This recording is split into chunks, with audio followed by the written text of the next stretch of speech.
My name is Marlowe Finch, and this is the story of how a guy who thought he was too good for me ended up watching me fall in love with someone else right in front of his face. But let me start at the beginning, because context matters. I met Callum Hayes at a marketing conference in Austin. I was 28, working as a content strategist for a mid-sized tech company in Denver. He was 31, some hotshot creative director at an agency in San Francisco. We ended up sitting next to each other during a panel on brand storytelling. He was charming, funny, had that effortless charisma that made everyone in the room want to talk to him. During the coffee break, he struck up a conversation with me.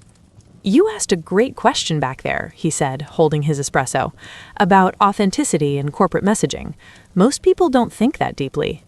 I smiled. Most people don't have to convince a 70-year-old CEO that TikTok isn't just teenagers dancing. He laughed, a real laugh, not a polite one. God, I feel that. I spent 3 months trying to explain to a client why their brand voice shouldn't sound like a terms of service agreement. We talked for 20 minutes, then through lunch. Then we skipped the afternoon sessions and got drinks at a bar across the street.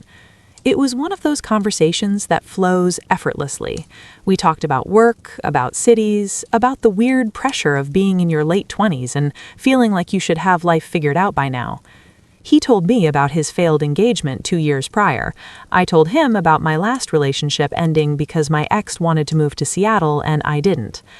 "You seem like someone who knows what she wants," Callum said, looking at me over his bourbon. "I'm still figuring it out," I admitted. "But I know what I don't want, at least." That's half the battle.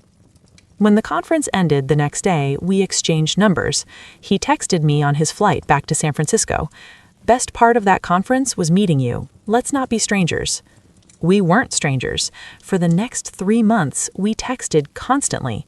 Good morning messages, late-night conversations about everything and nothing. He'd send me screenshots of ridiculous client emails. I'd send him photos of my terrible attempts at sourdough baking. We FaceTimed twice a week, sometimes for 10 minutes, sometimes for 2 hours.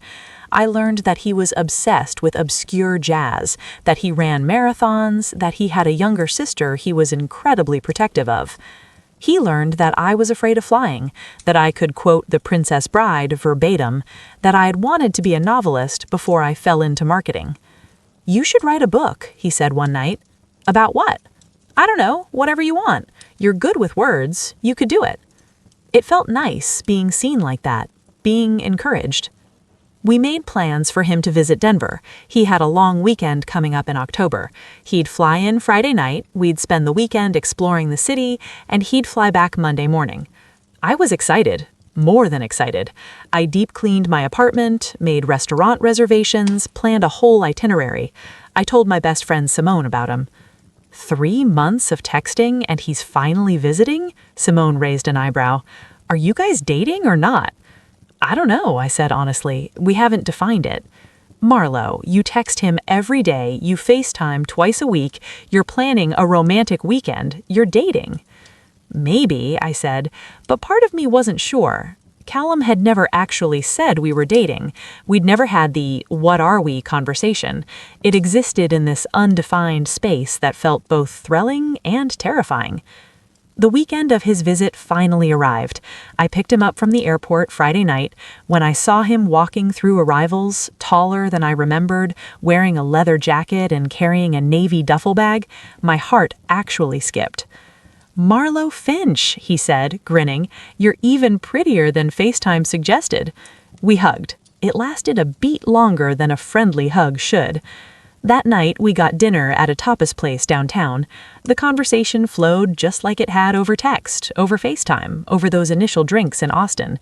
Easy, natural. We shared patatas bravas and talked about everything.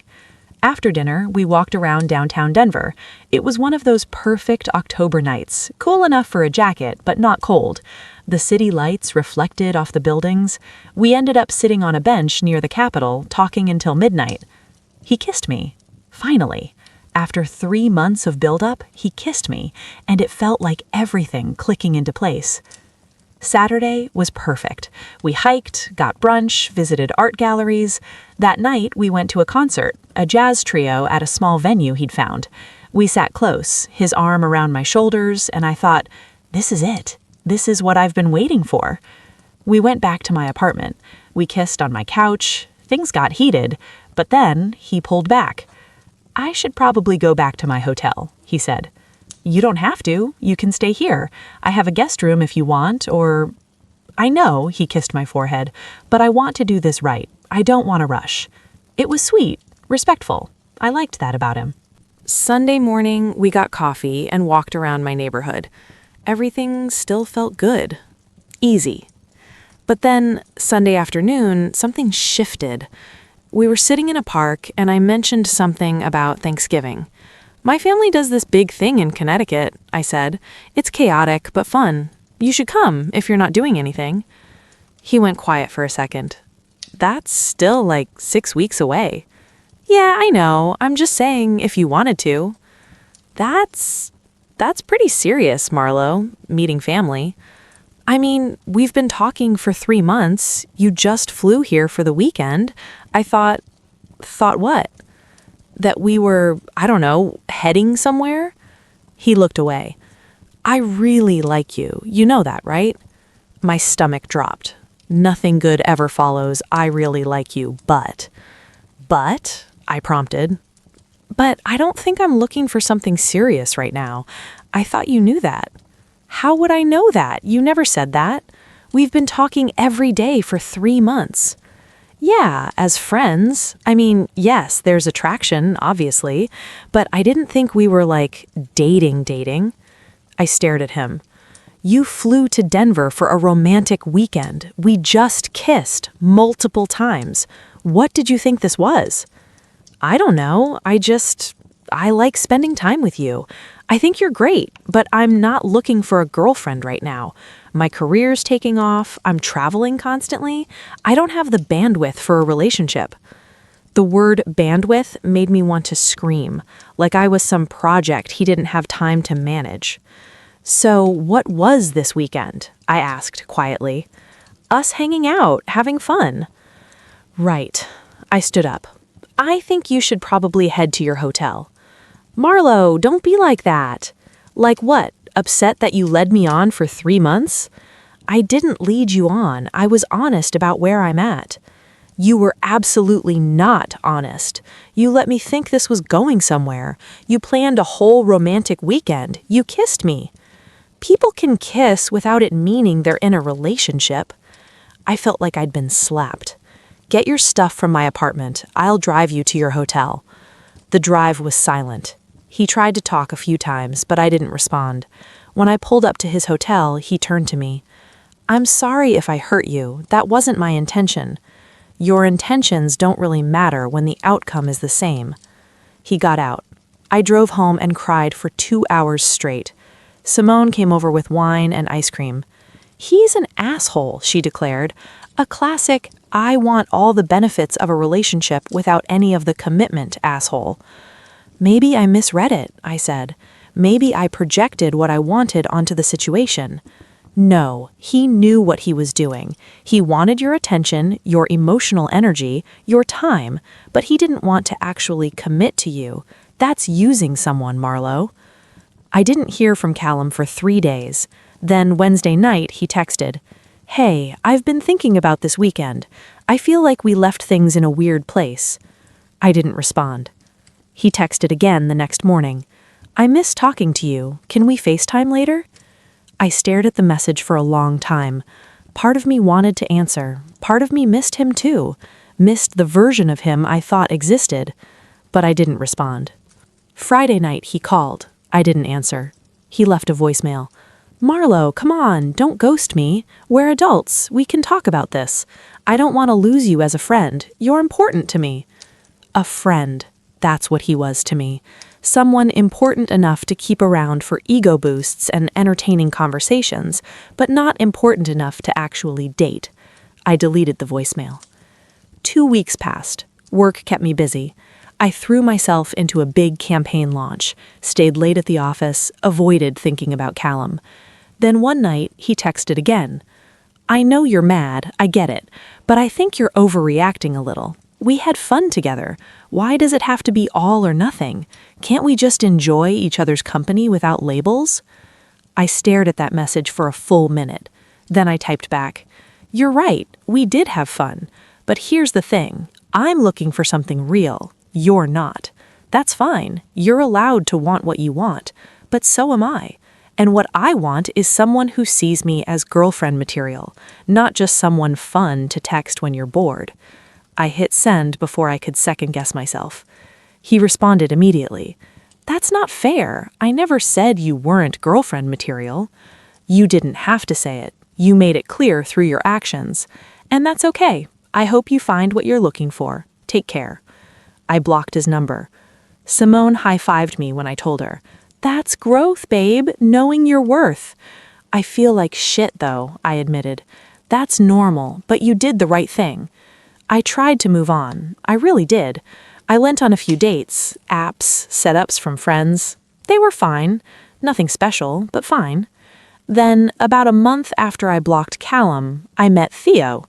I wasn't looking for anything. I was at a bookstore on a Saturday afternoon when someone reached for the same book I was looking at. "Sorry," he pulled his hand back. "You were here first." I looked up.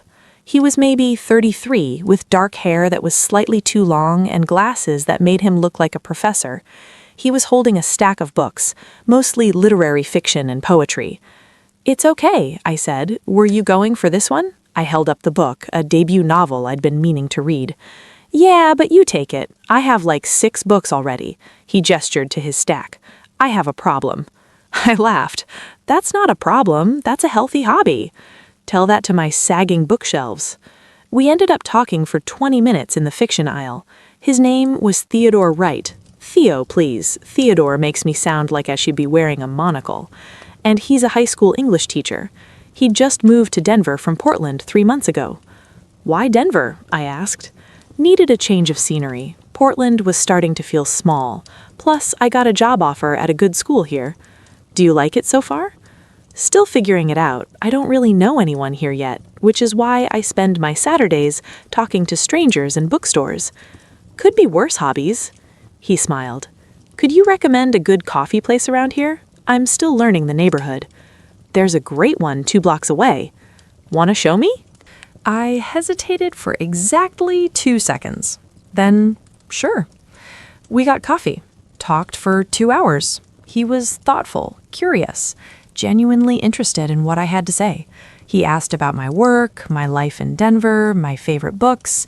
He told me about teaching, about his students, about the novel he was trying to write. "You're a writer?" I asked. "Trying to be. Mostly I'm just a guy with 40,000 words of a manuscript I'm too scared to finish." "What's it about?" "A teacher who moves to a new city and has an existential crisis about whether he's actually making a difference in the world." "So autobiographical." He laughed, painfully. When we finally left the coffee shop, it was dark outside. He walked me to my car. "This was really nice," he said. "Can I get your number? Maybe we could do this again?" I gave him my number. He texted me that night. "Thanks for the coffee recommendation and the conversation. Both were excellent." We went out the following weekend, dinner at a Thai place, then a walk along the river. He was easy to talk to, funny, kind. He listened when I talked, asked follow-up questions, remembered details. On our 3rd date, he brought me a book. "I saw this and thought of you," he said, handing it to me. It was a collection of short stories by an author I'd mentioned liking. "You remembered that?" I asked. "Of course. You talked about her for like 10 minutes on our 1st date. You lit up when you talked about her writing." No one had ever paid attention to me like that before. By our 5th date, I realized I was falling for him. Really falling. Not the anxious, am I reading this right feeling I'd had with Callum. This was different, solid, real. Theo asked me to be his girlfriend on our 6th date. We were at his apartment cooking dinner together, or rather, he was cooking while I sat on the counter and handed him ingredients.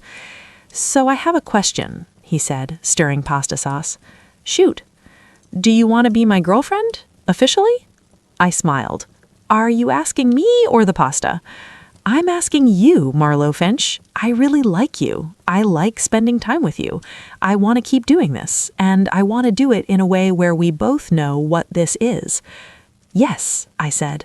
I'd like that. He grinned and kissed me, and it felt like the easiest, most natural thing in the world. 2 months into dating Theo, Simone invited me to a holiday party she was throwing. You should bring Theo, she said. I want to meet this guy who's got you smiling like an idiot all the time. I don't smile like an idiot. You absolutely do. It's disgusting and adorable. I invited Theo. He said yes immediately.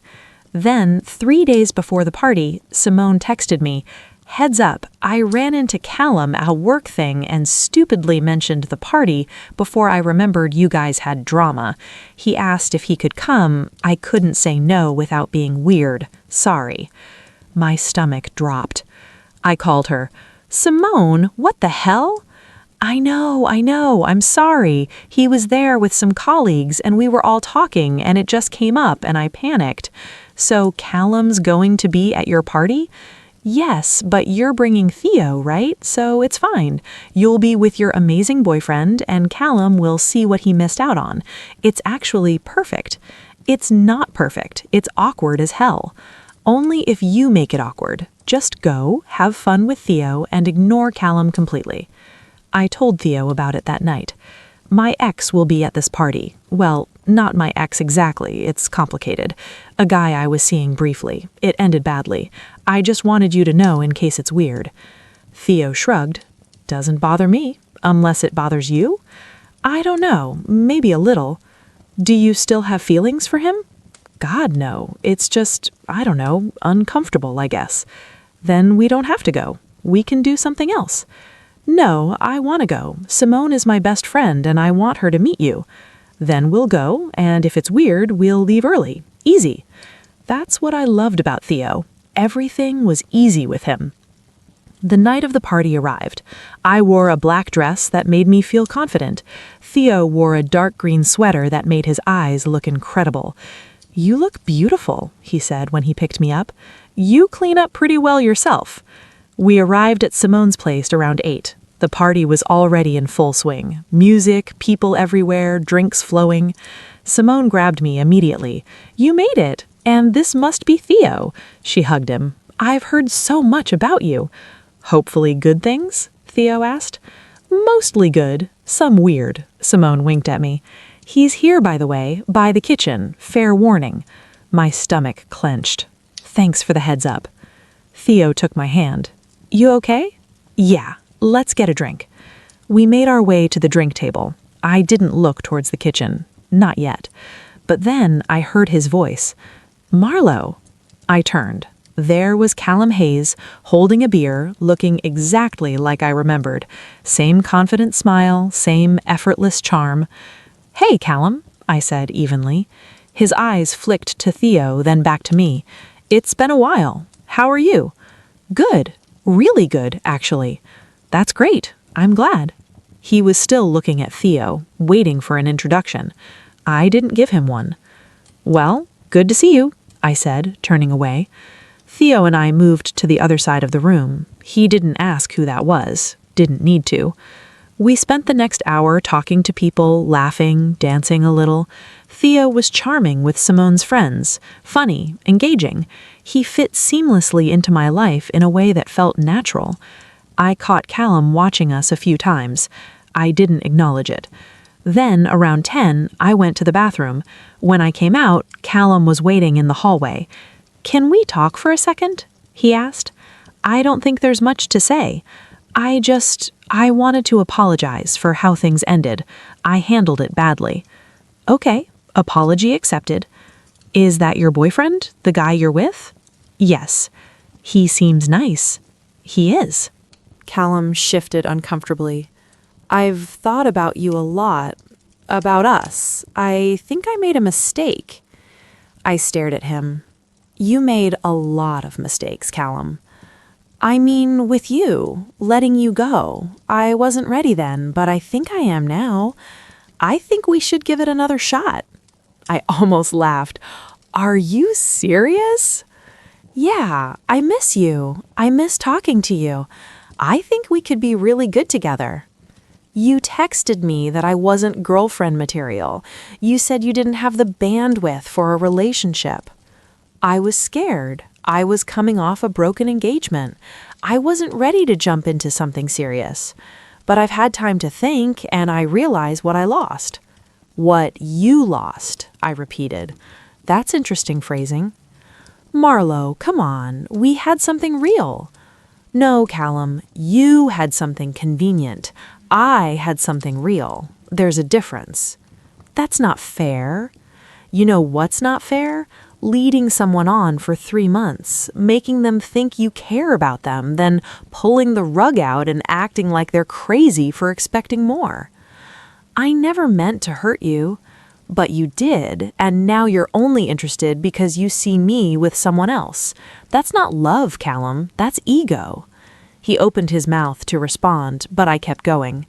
I spent weeks wondering what was wrong with me, why I wasn't enough for you, why I wasn't girlfriend material. And you know what I realized? There's nothing wrong with me. The problem was you. You wanted someone to make you feel good about yourself without having to actually show up for them. That's not true. It is true. And the worst part is, I would have believed you 3 months ago. But now? I glanced back toward the living room where I could see Theo talking to Simone, laughing at something she said. Now I know what it feels like to be with someone who actually wants me, who chose me, not because I'm convenient or fun to text, but because he genuinely wants to build something with me. Callum's jaw tightened. So that's it? You're not even willing to consider it? There's nothing to consider. I'm happy. Really happy, and you don't get to show up now and try to take that away from me. I walked past him, back to the party, back to Theo. Theo looked up when I approached, smiled.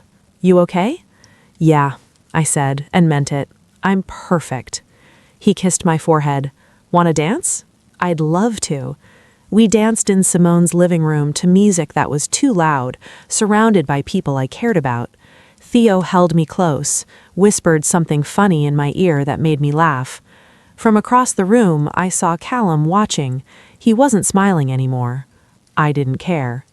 Because here's what Callum Hayes never understood.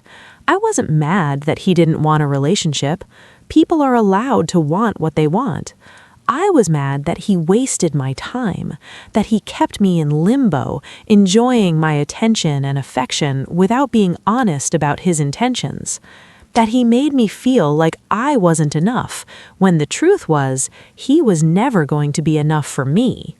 Theo was enough, more than enough. He was everything Callum pretended to be. Thoughtful, present, committed. He didn't play games. He didn't keep me guessing. He just loved me, simply, honestly. Simone pulled me aside later that night. Did Callum try to talk to you? Yeah. Told him you made a mistake, asked for another chance. What did you say? I told him no. Told him I'm happy with Theo. Good. She squeezed my hand.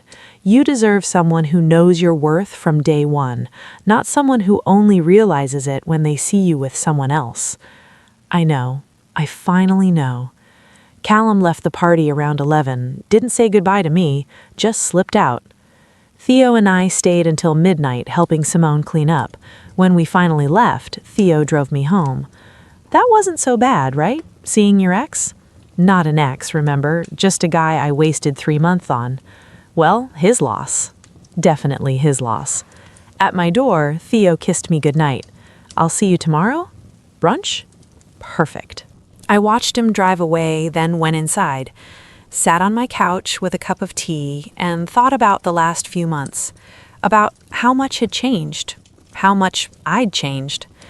I thought about Callum's text from months ago, the one that had gutted me at the time. You're sweet, but I don't see you as girlfriend material. Now, sitting in my apartment, happy and in love with someone who saw me as exactly that, I realized something. Callum was right. I wasn't his girlfriend material.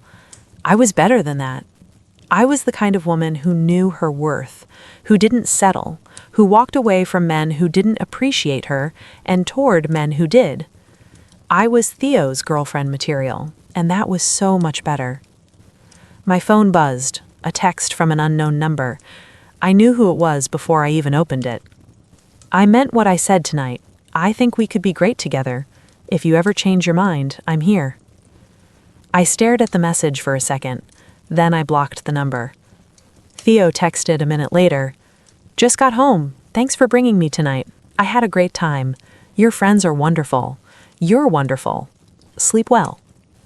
I smiled and typed back, You're pretty wonderful yourself. See you tomorrow. That night, I slept better than I had in months because I finally understood something important. The right person doesn't make you question your worth. They don't keep you guessing or make you feel like you have to prove yourself.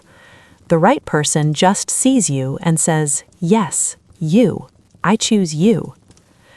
Callum Hayes never chose me. He wanted the benefits without the commitment. He wanted to keep me as an option while he figured out what he really wanted.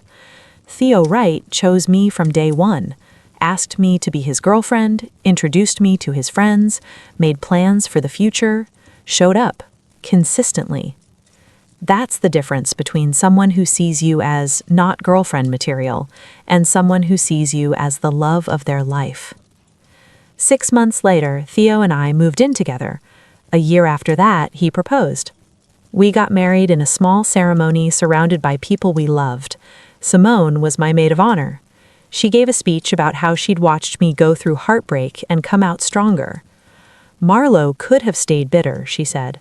She could have let one guy's rejection define her, but instead she chose herself. She chose her worth. And because she did that, she found someone who valued her from the start. I looked at Theo, sitting beside me, holding my hand.